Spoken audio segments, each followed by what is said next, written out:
When David and Guillaume got back in touch about making Detroit, I wasn't terribly surprised they decided to make it because the fan response was so intense. So it makes sense that they would choose to do that after the enthusiasm. It was a challenge, and it was just an interesting thing to get my head around how to approach this character now as a different, much older person, and whether or not she had changed. And I'm very happy to say that with Detroit, I've had the opportunity to see Kara grow so much more than I ever expected.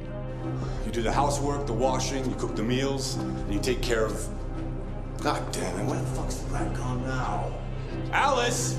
Alice! I mean, she starts out essentially how she does in Kara in a very, not robotic, but, you know, android, other way, and getting to take this journey where she becomes more and more human as it goes on. You know, and as an actor, that's a wonderful exploration in every way, whether it's how she sits, her posture, how her voice changes, how emotions change, and how much emotion is based on things like empathy and social experience. And so having, you know, as much material as I got with David to have this huge, nuanced arc was really incredible. Why couldn't we just be happy? This experience has been quite different than the experiences I've had shooting film or TV or doing theater work. I have 83 dots on my face and a really flattering black wetsuit type thing, and you're jumping around with props, and it's kind of like being a 10-year-old imaginative kid, which is fun. There's 80 cameras around us. It's already lit. So we just shoot and shoot and shoot and shoot and shoot. There's no change of sets, there's no hair and makeup, there's no wardrobe, so we move really fast, and we'll go through about 35 pages in a day. Working in TV or film, we'll probably do 6 pages a day.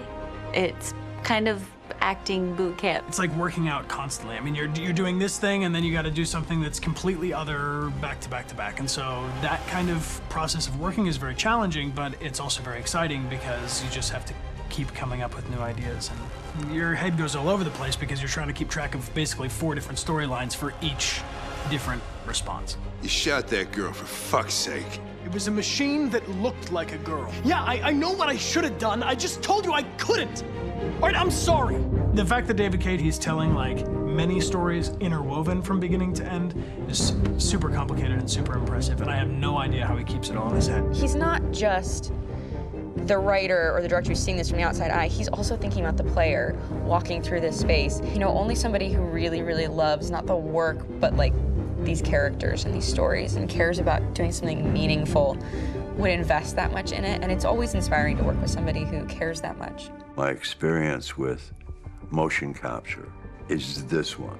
And I found it sort of terrifying in a way because they said the computer's going to build you. But then as we got into it, I realized all the elements of it were still artistic. I just dipped into a really brilliant setup here. I've never seen anything like it. And this won't turn me into a product because I was playing a character. So it's wonderful. In the game, Detroit comes back because of a revolutionary industrial rebirth. And there's no reason why that can't happen in Detroit, because they have such tremendous infrastructure for millions and millions of people who can very easily support, you know, a new industry. The city is really strong and resilient, but the city has also been through so much. You see the damage. But it takes that time of kind of rebuilding and reinvesting into the city that I think is happening slowly but surely. The potential of Detroit as a city is something that this game does a lot of justice to, because it would be easy to look at Detroit as some place that used to be, and that's not the case. This game provokes a lot of conversation and reflection on our potential near-future engagement with machines. That's what we are to them. There's merchandise on display in a shop window. I think that a group that feels marginalized, feels like they deserve and have earned access to themselves and the environment around them, and are trying to figure out a way to articulate how to get freedom. What was I designed to be? Their slave? Their toy? It plays with your comfort levels. You think that this is fine, you're comfortable with it, until something blurs the line and throws you off, and now Do I feel differently about whether this should be allowed? Should it be banned? Should it be encouraged? You're gonna ruin our lives, and for what? For a bunch of machines? They are not machines! They are alive! I'm alive! You're alive! They're nothing! There are lots of comparable comparisons to any type of persecution of religion, race, etc., dating way back. It can't just be a video game where you shoot 'em up or where people make these choices to do whatever. I think that's the whole point. You have the choice, and you can either choose to go in one direction with your character or another. And I think that's going to be very telling about the gamer. Very telling. I think there's going to be a really strong reaction to this game, which has such a strong perspective.